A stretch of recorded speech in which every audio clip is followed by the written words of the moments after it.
Abra sua Bíblia na carta de Paulo aos Colossenses, capítulo 1. Colossenses, capítulo 1.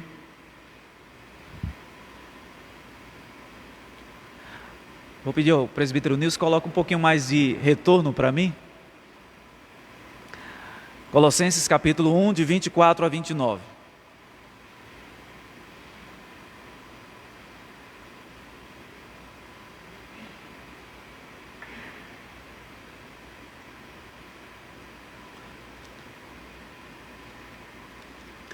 Nós estamos expondo essa carta já algumas quartas-feiras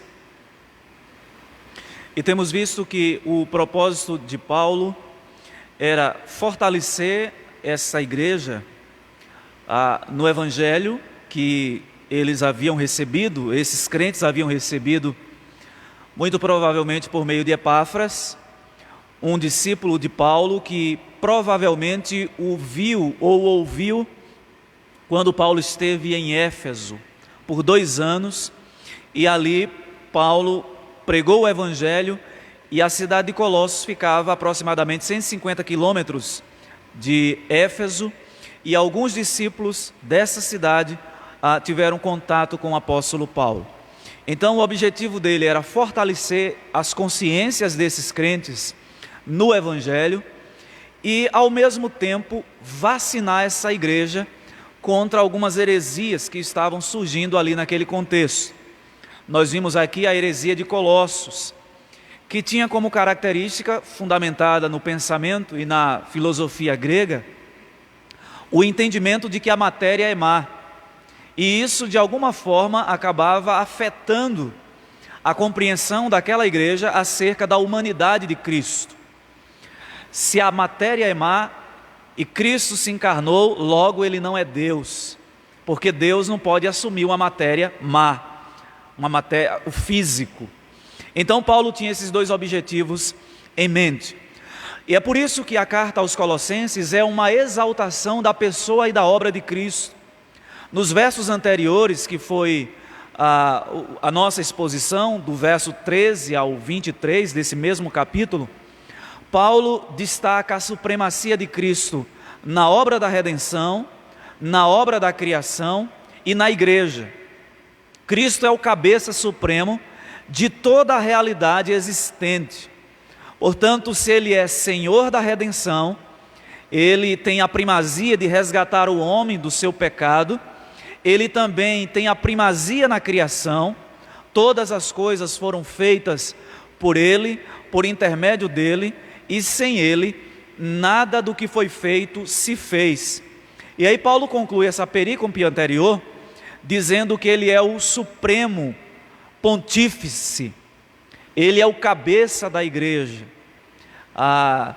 Não existem outros cabeças senão Cristo. Ele tem a primazia do corpo, que é a igreja.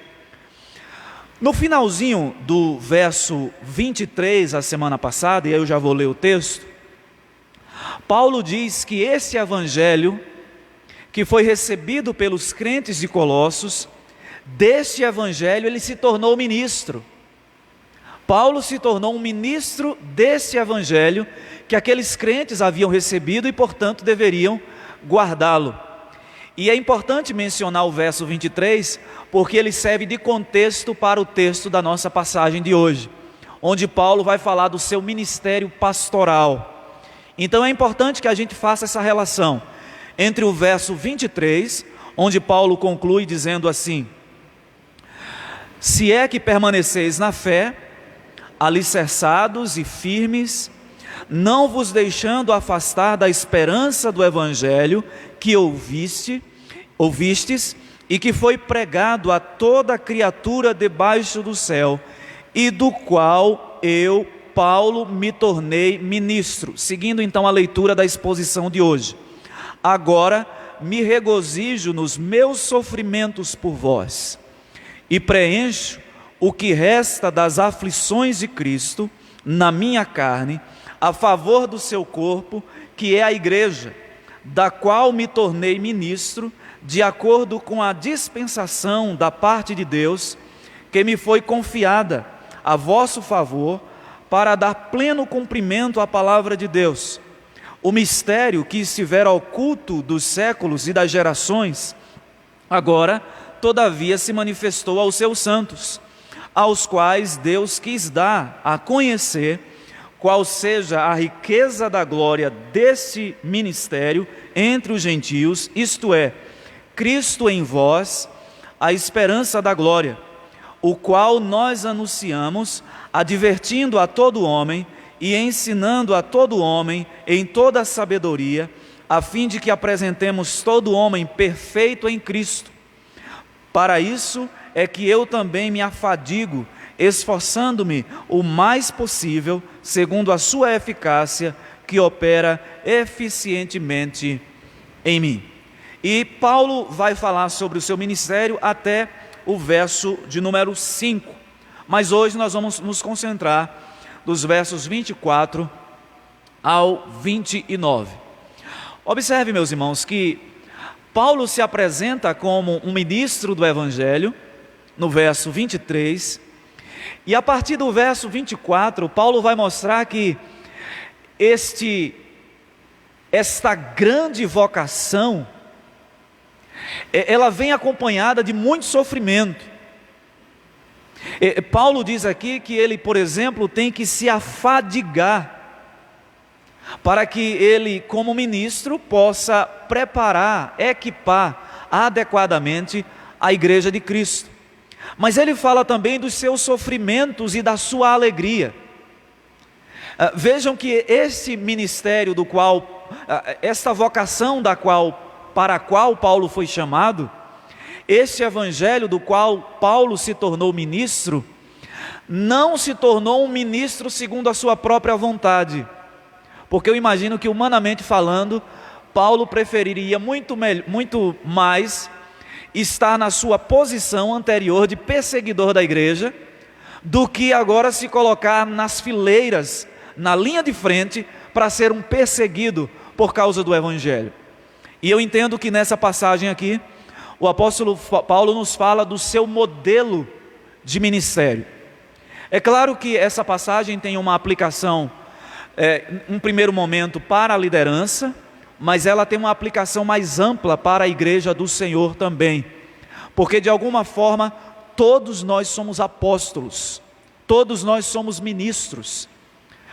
Existe um sentido em que a palavra apóstolo e ministro, ela é usada num sentido técnico restrito àqueles que foram vocacionados para o ministério da palavra, mas em outro sentido a igreja é apostólica, porque ela foi fundada sob o fundamento da pregação dos apóstolos.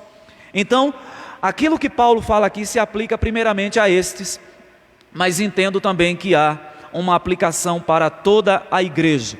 E eu quero chamar a atenção dos irmãos, primeiramente, no verso 24, para o que Paulo fala aí do seu sofrimento e da sua alegria como ministro desse evangelho. Acompanhe comigo, permaneça com a sua Bíblia aberta, para que você possa acompanhar a exposição. Paulo diz assim: agora me alegro nos meus sofrimentos por vocês, ou por vós. Meus irmãos, Paulo entendeu claramente aqui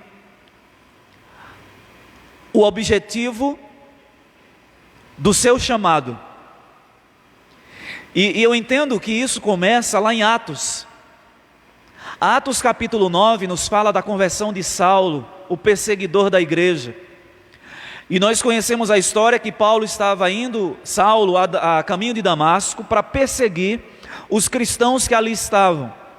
No meio do caminho ele tem aquela experiência mística, em que Jesus aparece a ele, um clarão na sua frente, ele cai ao chão, os seus olhos como que escamas que impediam que ele enxergasse direito, aquela voz o conduz até a cidade, e lá ele encontra um homem chamado Ananias. E o verso 15 do capítulo 9 de Atos nos diz assim: mas o Senhor disse a Ananias: vá, porque este é para mim um instrumento escolhido para levar o meu nome dos gentios, diante dos gentios e reis, bem como diante dos filhos de Israel. E nós observamos, meus irmãos, que logo depois na narrativa, o texto vai dizer que Paulo, a partir daquele momento, ele passaria da condição de perseguidor para perseguido por causa da justiça. Paulo, que antes era um algoz da igreja, agora ele teria que sofrer por causa do nome de Cristo. E Paulo entende isso claramente e coloca na carta aos Colossenses: agora me alegro nos meus sofrimentos por vós. A que tipo de sofrimento imediato Paulo estava se referindo aqui nessa passagem? Nós vimos que ele estava preso em Roma. O capítulo 21 do livro de Atos em diante fala da prisão de Paulo, e ele, quando escreveu essa carta aos Colossenses, ele estava preso. Então, quando ele fala aqui da sua alegria nos seus sofrimentos, ele está se referindo à sua incapacidade, por exemplo, de fazer viagens. Ele foi preso depois da sua terceira viagem missionária. Quando ele retorna, e em Jerusalém ele começa a pregar o evangelho, ele começa a falar com ousadia. Isso de alguma forma cria um incômodo nas autoridades e que o levam à prisão. E Paulo, então preso, estava impedido de fazer aquilo que ele tanto gostaria de fazer: pregar o evangelho livremente. Mas ele encara, meus irmãos, este momento não com pesar, mas ele encara com contentamento. Ele diz: agora me alegro nos meus sofrimentos por vós. Quando ele escreve a sua carta aos Gálatas, no capítulo 6, versículo 17, ele diz que traz no seu próprio corpo as marcas de Cristo. O que é que Paulo entende por marcas de Cristo? As marcas do sofrimento temporal de Cristo. Meus irmãos, na carta aos Coríntios, quando ele descreve ali as suas angústias, ele fala, por exemplo, dos dias que ele passou na voragem do mar, das chicotadas que ele recebeu nas suas costas, dos naufrágios, quando ele foi picado por serpente, as suas dificuldades de lidar com o ministério nas cidades, nas igrejas locais. Ele foi perseguido entre patrícios, ou seja, entre conterrâneos. Ele foi perseguido pelas lideranças religiosas. Ele foi perseguido entre irmãos, inclusive. É preciso a gente compreender que a conversão de Paulo foi recebida com bastante desconfiança. Logo no início, os irmãos não deram crédito à conversão de Paulo, achando que na verdade ele estava querendo se infiltrar na comunidade para revelar os segredos às autoridades. Então Paulo trazia no seu corpo sofrimentos por causa do nome de Cristo. Então ele diz que se alegrou no seu sofrimento. Mas o que é que Paulo queria dizer aqui por alegrar-se nos seus sofrimentos? Será que Paulo está defendendo aqui um tipo de masoquismo, que é aquele tipo de patologia emocional, psicológica, em que a pessoa tem prazer no sofrimento próprio? Paulo não se alegra no sofrimento em si, mas o motivo da sua alegria estava no bem proveitoso que o seu sofrimento trazia à igreja. É tanto que ele qualifica esse sofrimento aqui e ele indica o objeto dele. Ele diz: alegro nos meus sofrimentos por vós. O motivo da alegria de Paulo era porque o seu sofrimento estava trazendo um grande benefício para a igreja. A igreja estava aprendendo com os sofrimentos de Paulo que o discípulo nem sempre é chamado, aliás, na maioria das vezes, os servos de Deus, eles são chamados para enfrentar sofrimento. Porque a partir do momento que ele sai de debaixo da autoridade de Satanás, ou da sua própria vontade humana caída, ele se coloca agora debaixo do senhorio de Cristo. E como consequência, ele tem o mundo a sua própria carne e o diabo lutando contra ele mesmo. Então, o convite ao discipulado, de alguma forma, é um convite ao sofrimento. Então, Paulo estava querendo mostrar para aqueles irmãos: quando vocês sofrerem, entendam que o chamado para seguir a Cristo envolve sofrimento. É por isso que eu me alegro pelo fato de que o meu sofrimento está produzindo esse bem em vocês. Vocês estão desenvolvendo uma teologia correta do sofrimento.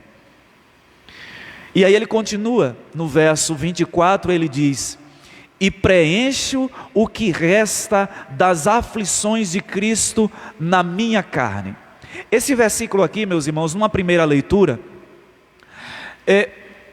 parece-nos passar a ideia de que Paulo está, de alguma forma, afirmando que a obra de Cristo não foi completa. E preencho o que resta das aflições de Cristo na minha carne. Será que na obra de Cristo ficou faltando alguma coisa que agora nós, a sua igreja, o seu corpo, é que completamos pelo nosso sofrimento?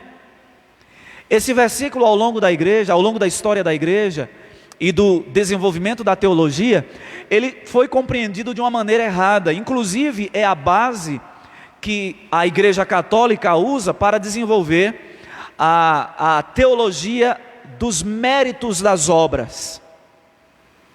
Qual é o entendimento? É que de alguma forma o fiel hoje, quando ele pratica as boas obras, quando ele faz penitência, quando ele paga promessas, ele está com o seu sofrimento colaborando com a obra da redenção. Então, visto que a obra de Cristo foi parcial, nós agora, no nosso sofrimento, completamos essa obra de Cristo. A Igreja Católica, eu não estou defendendo isso, a Igreja Católica usa esse texto e outros para justificar a sua doutrina da justificação ou de adição das obras do homem à obra da justiça de Cristo. Essa junção de coisas, a justiça de Cristo com as obras humanas, é que conferem ao homem a salvação. Mas Paulo não está falando sobre isso. Quando Paulo fala aqui que ele completa os sofrimentos de Cristo, não são os seus sofrimentos expiatórios, o sofrimento na cruz, o sofrimento que tinha como objetivo redimir-nos da corrupção do pecado. Paulo está falando aqui dos sofrimentos transitórios de Cristo. Meus irmãos, nós sabemos que os inimigos de Cristo, enquanto ele esteve aqui no mundo, uma das coisas que eles fizeram foi perseguir Cristo e trazer muito sofrimento a ele. Uma vez que eles não podem mais fazer isto, porque Cristo não está aqui entre nós, Cristo já foi exaltado, está assentado à direita de Deus, estes sofrimentos continuam sendo direcionados a Cristo, mas praticados contra os discípulos de Cristo. Então, o que Paulo está dizendo é que nos nossos sofrimentos, Deus está nos dando a oportunidade de vivenciar experiências que Cristo não pode mais experimentar, porque Ele já está exaltado, e com isso nós nos tornamos coparticipantes com Cristo do seu sofrimento. Em outras palavras, e dito de uma maneira mais clara, o que eu estou querendo dizer é que Paulo, aliás, o que eu estou querendo dizer não, o que Paulo está dizendo é que todas as vezes que nós somos caluniados, que nós somos injustiçados, que as pessoas trazem sofrimento sobre nós, Deus nos dá a oportunidade da gente reagir e agir da mesma forma que Cristo agiria se Ele estivesse naquela situação de sofrimento. É nesse sentido que Paulo diz que nós completamos a obra de Cristo. Deus nos dá a oportunidade de sermos mini-cristos. Tem até um livro ele parte de uma questão dizendo o que Cristo faria se Ele estivesse em seu lugar. Em outras palavras, é isso que Paulo está dizendo. Cristo, então, não teve a experiência de ser caluniado na internet. Os discípulos de Jesus têm essa oportunidade e essa triste oportunidade hoje. Cristo, por exemplo, não teve a oportunidade de passar por determinados tipos de sofrimentos que são próprios da nossa realidade presente. E nós temos. Portanto, todas as vezes que nós enfrentamos estes sofrimentos, e especialmente aqueles que estão ligados à nossa relação com Deus, pelo fato de sermos discípulos de Cristo e sermos fustigados, perseguidos, caluniados, todas as vezes que nós passamos por isso, nós estamos preenchendo os sofrimentos de Cristo no sentido de passar por experiências que Ele não passou, que Ele não enfrentou. É nesse sentido. Eu gostaria de saber dos irmãos se isso ficou claro, porque é muito importante compreender isso aqui. Paulo não está dizendo que a obra de Cristo foi imperfeita. E ele diz no verso 24 ainda: a favor do seu corpo, que é a igreja. Então o que Paulo está dizendo é que os seus sofrimentos eram em favor da igreja. Não era o sofrimento pelo sofrimento. E o motivo de Paulo se alegrar era exatamente porque os seus sofrimentos estavam relacionados à pregação do Evangelho. Eu falo isso para abrir um parêntese.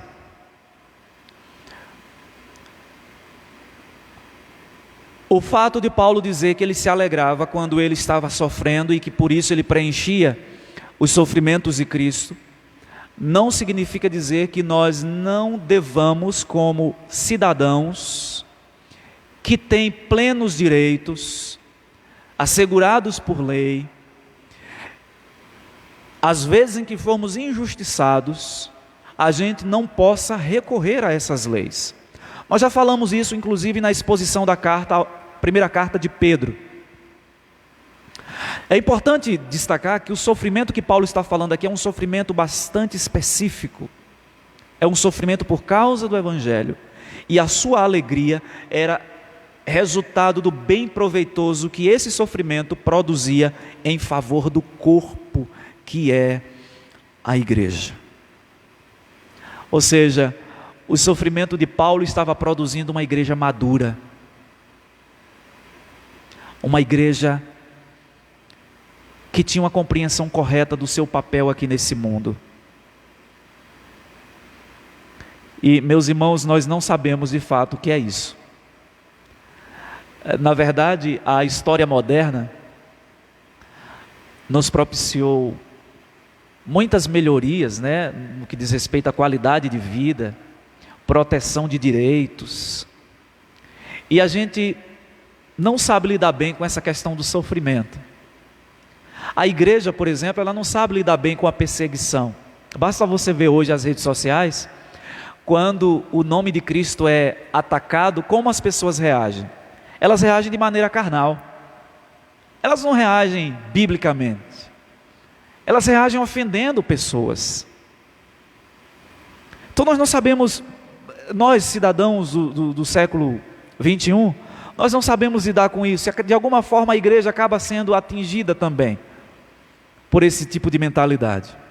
Eu trago aqui uma citação de um autor que, comentando essa passagem aqui, ele diz o seguinte: no século XVI, 2 bispos da igreja da Inglaterra foram martirizados, Latimer e o bispo Ridley. Eles foram amarrados à estaca e queimados por se oporem à igreja romana. Enquanto as chamas subiam ao redor deles, Ridley encarou Latimer dizendo: tenha bom ânimo, mestre Ridley, pela graça de Deus, vamos acender uma vela na Inglaterra hoje que nunca será apagada.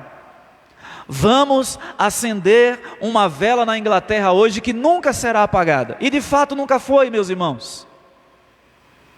Alguns séculos depois, e naquele mesmo século, no século XVI, a Inglaterra foi sacudida por grandes avivamentos. Missionários foram enviados para toda parte, inclusive na Nova Inglaterra, que se tornou posteriormente os Estados Unidos. E ali os pais fundadores dessa nova pátria vieram com essa mentalidade de que eles deveriam espalhar esse evangelho, que foi plantado à custa de muito sangue e de muitas fogueiras acesas, piras humanas. Esse evangelho chegou na Nova Inglaterra, de lá se espalhou por várias partes, inclusive chegou até nós aqui, no século XIX, 1859, com Simonton. Esta pira do evangelho, aquela fogueira que foi acesa, com aqueles 2 bispos, não se apagou jamais. É isso que Paulo está dizendo, que os seus sofrimentos em favor da igreja muito o alegrava, pelo bem proveitoso que esses sofrimentos traziam. Agora, a partir do verso 25, Paulo vai falar da sua comissão. Primeiro ele fala do seu sofrimento, verso 24, e agora ele vai falar sobre a sua comissão, no verso 25, da qual me tornei ministro, de acordo com a dispensação da parte de Deus, que me foi confiada a vosso favor, para dar pleno cumprimento à palavra de Deus. Então Paulo, no final do verso 24, ele fala da igreja, e no verso 25 ele diz, da qual me tornei ministro. Paulo foi um ministro do evangelho, e a palavra ministro aqui significa aquele que administra os tesouros espirituais.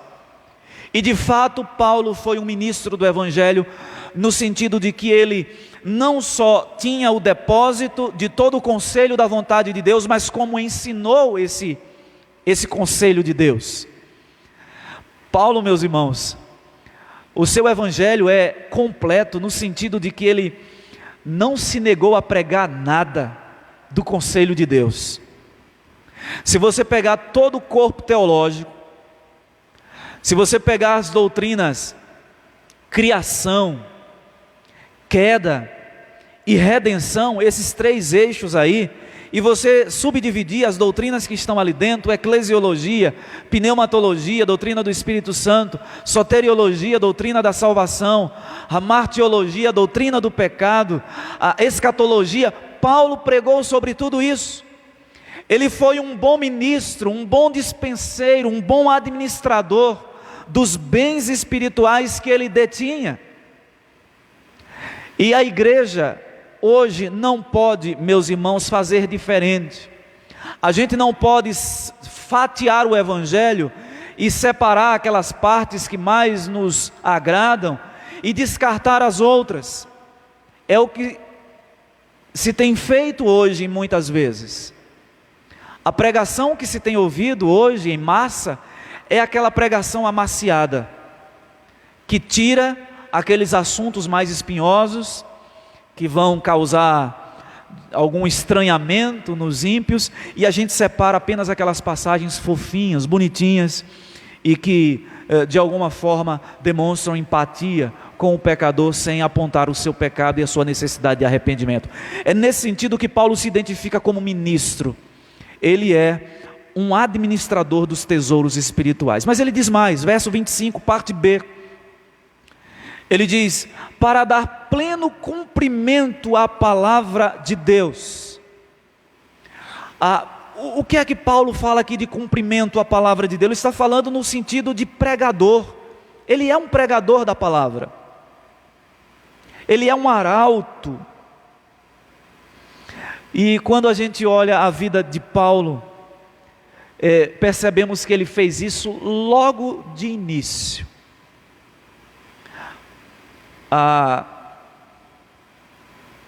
Paulo não perdia tempo. Nas suas viagens, nós vemos nas 3 que ele fez, registradas na Bíblia, que quando ele chegava numa cidade, a primeira coisa que ele fazia, desarrumava sua bagagem, se desembarcava, e a primeira coisa que Paulo fazia era procurar uma sinagoga, porque ele sabia que ali estariam pessoas dispostas a ouvir alguma coisa, ou pelo menos para perseguir quem pensasse diferente da tradição judaica. Paulo fazia isso porque ele de fato era um pregador. Ele foi alguém chamado para dar pleno conhecimento à palavra de Deus, e expor, é o que a gente chama hoje de expor a Escritura, a pregação expositiva, ou seja, você abre o texto e você revela para as pessoas o que está ali, você expõe o que está. Paulo se sentia como este expositor, porque ele veio para dar cumprimento à palavra de Deus. Na sua segunda carta a Timóteo, capítulo 4, do verso 1 ao verso 5, eu quero ler esse texto para os irmãos. Ele diz assim: diante de Deus e de Cristo Jesus, que há de julgar vivos e mortos, pela sua manifestação e pelo seu reino, peço a você com insistência, eu estou lendo aqui a Nova Almeida atualizada, peço a você com insistência que pregue a palavra, insista ou insta, quer seja oportuno, quer não, corrija, repreenda, exorte com toda paciência e doutrina, pois virá o tempo em que não suportarão a sã doutrina, pelo contrário, se rodearão de mestres segundo as suas próprias cobiças, como que sentindo coceira nos ouvidos, eles se recusarão a dar ouvidos à verdade, entregando-se às fábulas.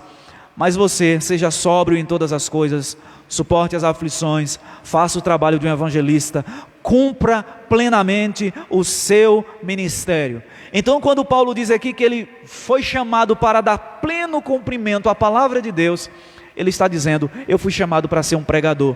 E quando ele faz a tutela de Timóteo, ele diz: prega a palavra, insta, corrige, seja oportuno ou não, prega a palavra. Ele diz: porque vai chegar um tempo em que não suportarão a sã doutrina. Pelo contrário, se rodearão de mestres segundo as suas próprias cobiças. Eles se recusarão a dar ouvidos à verdade, entregando-se às fábulas. Meus irmãos, nós como igreja devemos fazer isto, porque fomos chamados para dar pleno conhecimento à palavra de Deus àqueles que o Senhor assim nos enviar. Agora, nos versos 26 e 27, Paulo vai falar sobre a mensagem que ele apresenta nessa pregação do Evangelho. E a primeira coisa que ele diz aí é que isso é um mistério. Ele diz assim: o mistério que esteve oculto durante séculos e gerações. O mistério que esteve oculto durante séculos e gerações. É importante Paulo usar essa palavra mistério aqui, porque eu falei para os irmãos logo no estudo introdutório dessa carta, que a igreja de Colossos estava lidando com um problema sério, que era a heresia gnóstica, que, baseando-se na filosofia grega, elementos das religiões de mistério do Oriente, outros elementos do judaísmo, eles entendiam que o conhecimento só é possível para alguns. O conhecimento não é para todos, somente para aqueles que eram iniciados na filosofia. E Paulo vai dizer o seguinte: existe um mistério que foi ocultado por muito tempo, mas que agora esse mistério pode ser conhecido, não por pessoas iniciadas na filosofia, mas o mistério de Deus, que foi ocultado, escondido por gerações. E aqui Paulo provavelmente está se referindo, meus irmãos, ao Antigo Testamento, quando as pessoas viviam na expectativa de algo que Deus ia revelar de maneira mais clara no futuro, mas eles não sabiam exatamente como isso iria acontecer. E este mistério ficou escondido no Antigo Testamento, durante séculos, durante gerações. Mas olha o que Paulo diz no verso 27. Mas que agora foi manifestado aos seus santos. É como se Paulo estivesse dizendo o seguinte: esse conhecimento, esse mistério não é para ser discernido pelos iniciados na filosofia, mas ele é discernido pelos santos. Aí, seguindo, verso 27, a estes Deus quis dar a conhecer a riqueza da glória deste mistério entre os gentios. E aí ele diz quem é esse mistério: que é Cristo em vocês, ou Cristo em vós, a esperança da glória. Paulo está dizendo, um grande mistério de Deus, de sabedoria, foi ocultado dos homens no Antigo Testamento, mas agora este mistério foi revelado. E Paulo diz mais, no verso 27, que os gentios também podiam conhecer esse mistério. E qual é o problema aqui de Paulo dizer isso no contexto do primeiro século? A briga, a rivalidade que havia entre judeus e gentios no contexto da igreja. Os judeus se achavam melhores do que os gentios, porque receberam as profecias do Antigo Testamento, receberam a Torá, a lei, receberam os profetas, os escritos de sabedoria. Eles, portanto, se achavam melhores. Os gentios se achavam melhores do que os judeus, porque Cristo havia se manifestado, a grande promessa do Antigo Testamento havia se manifestado entre eles. Paulo diz aqui, esse mistério que foi ocultado por muitos séculos, foi revelado inclusive a vocês gentios. Se os judeus ainda tinham alguma dúvida de que os gentios faziam parte desse grande programa de Deus de salvar o seu povo, eles não podiam ter mais dúvida, porque esse mistério que é Cristo em vós, a esperança da glória, ele foi revelado a nós. Na carta aos Efésios, no capítulo 3, versículos 2 a 7, Paulo diz assim: se é que vocês ouviram falar a respeito da dispensação da graça de Deus, a mim confiada em favor de vocês, pois segundo uma revelação me foi dada a conhecer o mistério, conforme escrevi há pouco resumidamente. Ao lerem o que escrevi, poderão entender a minha compreensão do mistério de Cristo, o qual em outras gerações não foi dado a conhecer aos filhos dos homens, como agora foi revelado aos seus santos apóstolos e profetas, pelo Espírito. O mistério é que os gentios são co-herdeiros, membros do mesmo corpo e co-participantes da promessa em Cristo Jesus por meio do Evangelho, do qual fui constituído ministro, conforme o dom da graça de Deus a mim concedida, segundo a força operante do seu poder. O Evangelho, meus irmãos, é simples. O Evangelho não é uma religião de elite. O Evangelho é a boa notícia de Deus para todo pecador. E esse Evangelho pode ser compreendido por todos. Do doutor ao que não tem nenhum conhecimento formal. Atinge as altas classes e as classes inferiores socialmente classificadas. Este mistério foi desvendado por Deus, Cristo Jesus. E aí Paulo diz que este é a esperança da glória.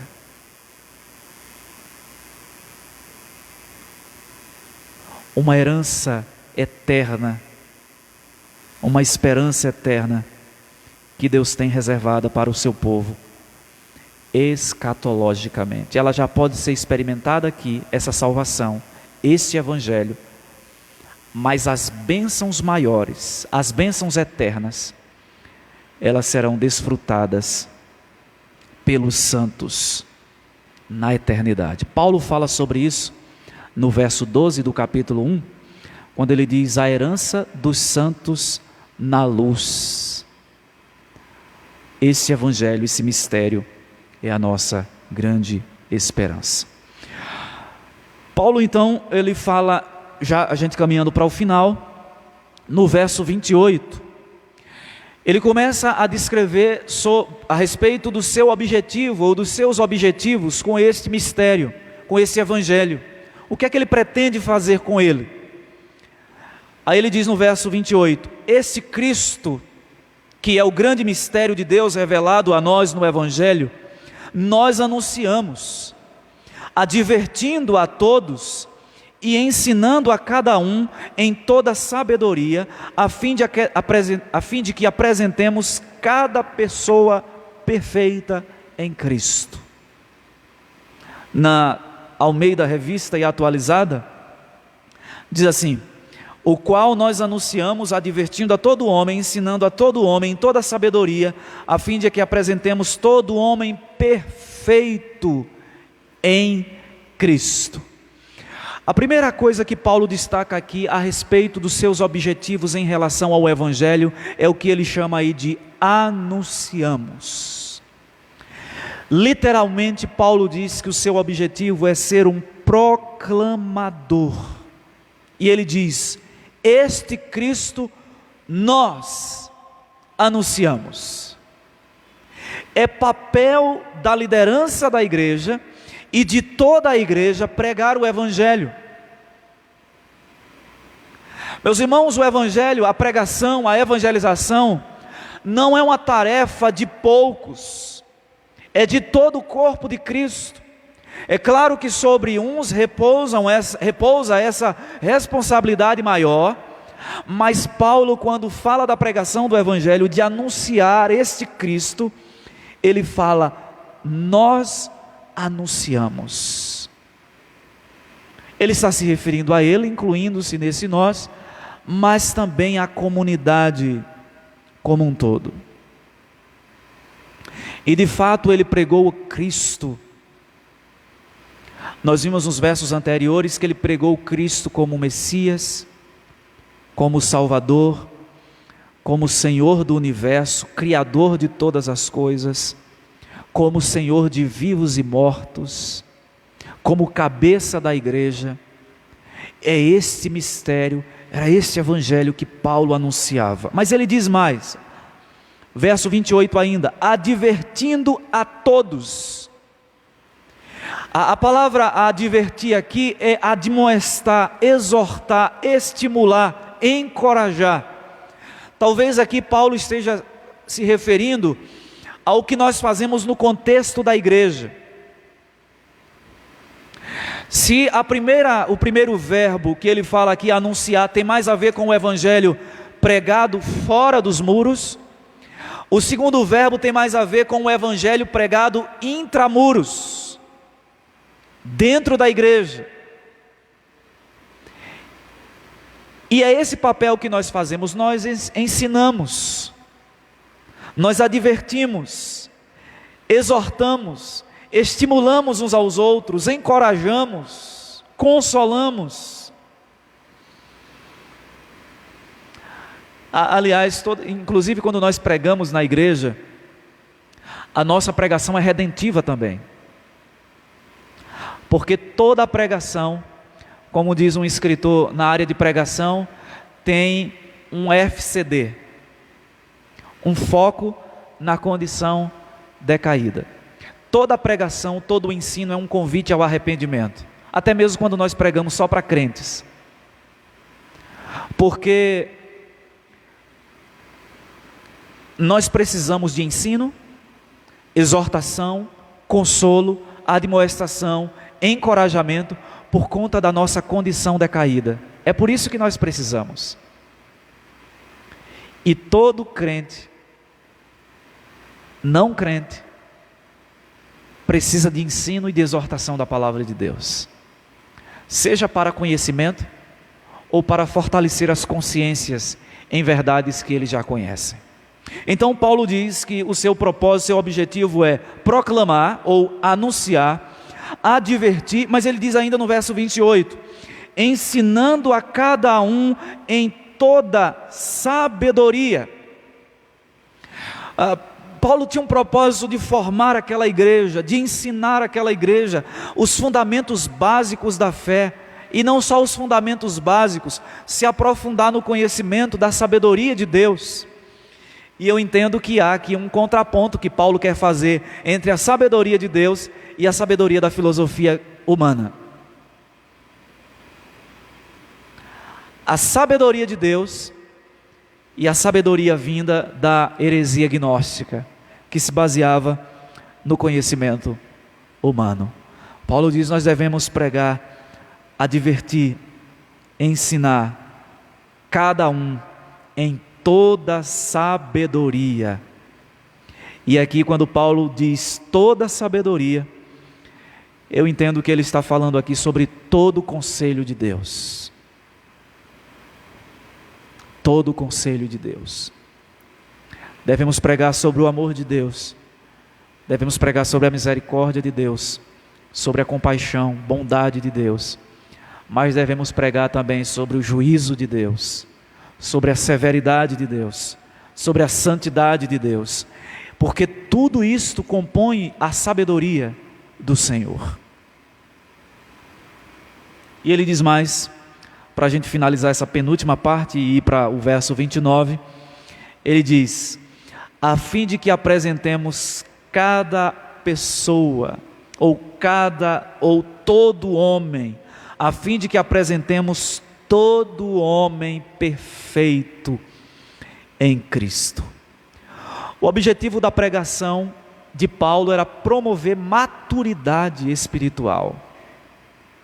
A ideia de perfeito aqui, meus irmãos, não é ausente de... A ideia de perfeição na Bíblia não é ausência de erro, pelo menos nesse contexto de perfeição dos santos, mas no sentido de que o caráter dos santos o caráter dele está sendo aperfeiçoado, está sendo amadurecido, está se conformando ao caráter de Cristo. É nesse sentido que Paulo diz aqui. Portanto, o seu objetivo era levar a igreja à maturidade. O nosso objetivo, meu objetivo como pastor também é esse.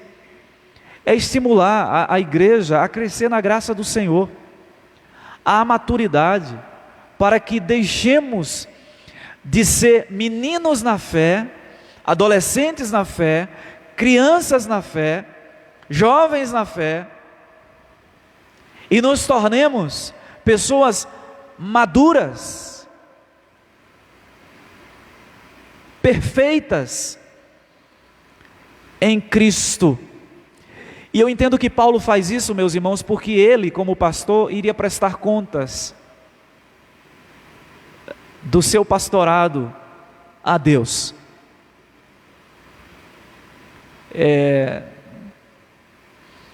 Ele iria prestar conta de si e da sua fidelidade pastoral também ao Senhor. É por isso que o seu objetivo era levar cada pessoa à perfeição em Cristo, à maturidade, para que elas pudessem se apresentar. Observe como ele diz: a fim de que apresentemos cada pessoa perfeita em Cristo. Parece que Paulo está se referindo aqui no dia da prestação de contas, quando ele, inclusive, como ministro do Evangelho, irá apresentar os seus, sobre os quais Deus o constituiu pastor, para avaliá-lo também nesse sentido. Finalmente, Paulo conclui essa parte acerca do seu ministério.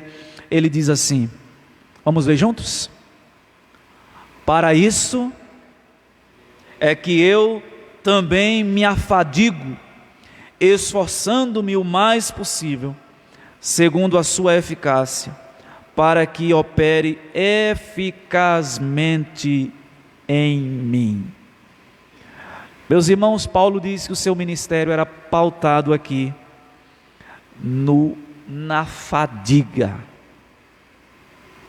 trabalho duro, exaustivo. E de fato é um trabalho exaustivo. O pastoreio, quando encarado de maneira séria, é exaustivo. E eu não estou me referindo apenas ao aspecto intelectual, da preparação, também. Mas qualquer um pode fazer isso. Se você pegar alguém da academia, essa pessoa pode muito bem estudar os escritos de Paulo, os escritos de Jesus, e dar uma palestra com muito mais brilhantismo do que a maioria de nós ministros. Tem essa fadiga intelectual, mas a fadiga do pastoreio em si, que é natural, porque afinal de contas Paulo estava lidando com pessoas as quais ele iria comparecer diante do tribunal de Cristo para prestar contas delas também. Então Paulo se afadigava nisso, e ele conclui dizendo assim: esforçando-me o mais possível, segundo o poder de Cristo, que opera poderosamente em mim. Observe que o que mantinha Paulo animado para continuar o seu ministério eram as forças de Cristo que repousavam sobre ele. Ele disse que a força de Cristo, o poder de Cristo operava nele. Então Paulo reconhece aqui que a suficiência do seu pastorado não vinha dele mesmo, e a suficiência dos discípulos de Cristo não vem deles, não vem de nós. É verdade, e eu acredito que todos aqui estão de acordo, que tem momentos que a gente dá vontade de desistir da caminhada mesmo. Não é verdade? Não é errado admitir isso, não. Tem hora que dá vontade da gente desistir da caminhada com Cristo. Tem hora que dá vontade de desistir do pastorado. O que nos faz manter, o que nos mantém, melhor dizendo, envolvidos na obra, realizando a obra do Senhor e sendo discípulo de Cristo, se referindo aqui ao contexto de toda a igreja, é o fato de que nós reconhecemos que o poder de Cristo está operando em nós e nos dá forças, energias espirituais, físicas, mentais, para continuarmos a sua obra. Sem o poder de Cristo nós somos incapazes de seguir no caminho do discipulado. Sem o fortalecimento de Cristo, a caminhada com Deus, ela se torna desinteressante. Acho que tem essa palavra, desinteressante, monótona. Eu quero aplicar isso para a igreja. Meus irmãos, a nossa motivação de estar na igreja, apesar das nossas relações serem muito boas, e a gente amar isso, isso é muito bom, a comunhão dos santos, o que nos mantém de pé e firmes é o poder de Cristo que opera em nós por meio do seu Espírito. Quero me dirigir especialmente a você que está nos acompanhando aqui pela internet. Se você está pensando em abandonar o caminho do Evangelho,